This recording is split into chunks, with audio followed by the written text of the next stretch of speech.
ഫെബ്രുവരി 9 തിരുസഭ ഇന്ന് അനുസ്മരിക്കുന്ന വിശുദ്ധൻ രക്തസാക്ഷിയും കന്യകയുമായ വിശുദ്ധ അപ്പോളോണിയ.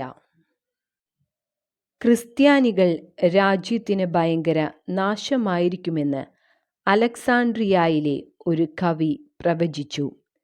തൽഫലമായി ഈജിപ്ഷ്യൻ ജനത ക്രിസ്ത്യാനികൾക്കെതിരായി ഒരു ക്രൂരമർദ്ദനം അഴിച്ചുവിട്ടു.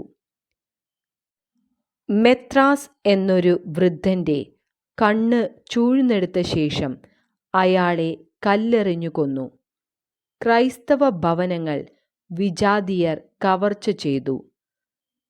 അന്നത്തെ മതപീഡനത്തിൽ ഏറ്റവും പ്രഖ്യാതമായ രക്തസാക്ഷിണി വൃദ്ധകന്യകയായ അപ്പോളോണിയയാണ്. അവളുടെ പല്ല് അവർ തല്ലിക്കളഞ്ഞു. നഗരത്തിനു പുറമെ ഒരു ചിതയുണ്ടാക്കിയിട്ട് അവളോട് പറഞ്ഞു, ക്രിസ്തുവിനെ നിഷേധിക്കുക, അല്ലെങ്കിൽ നിന്നെ ജീവനോടെ ദഹിപ്പിച്ചു കളയും. ഏതാനും നിമിഷം മൗനം അവലംബിച്ച ശേഷം അവൾ ചിതയിലേക്ക് ചാടി. വിശുദ്ധിയുടെ ഈ പ്രവൃത്തി അനുകരണീയമല്ല.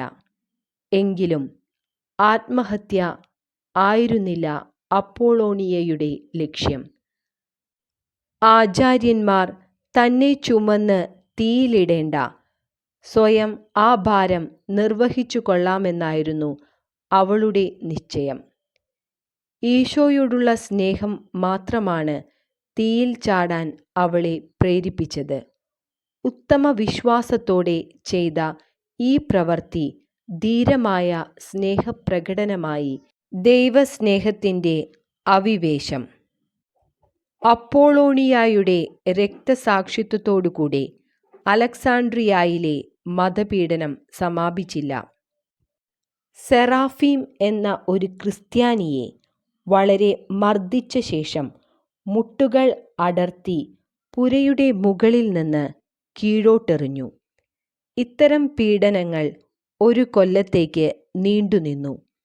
അലക്സാണ്ട്രിയയിലെ മതപീഡനം വളരെയേറെ രക്തസാക്ഷികളെ സഭയ്ക്ക് പ്രദാനം ചെയ്തു. വിചിന്തനം. ആദിമ ക്രൈസ്തവർ രക്തസാക്ഷിത്വം അന്വേഷിച്ച് അലക്സാണ്ട്രിയയിലേക്കും റോമിലേക്കും മറ്റും പോയിട്ടുണ്ട്. അതിനുള്ള ധീരത നമുക്കില്ലെങ്കിൽ സഹിച്ച ദൈവത്തെ സ്നേഹിക്കാൻ നമുക്ക് പരിശ്രമിക്കാം.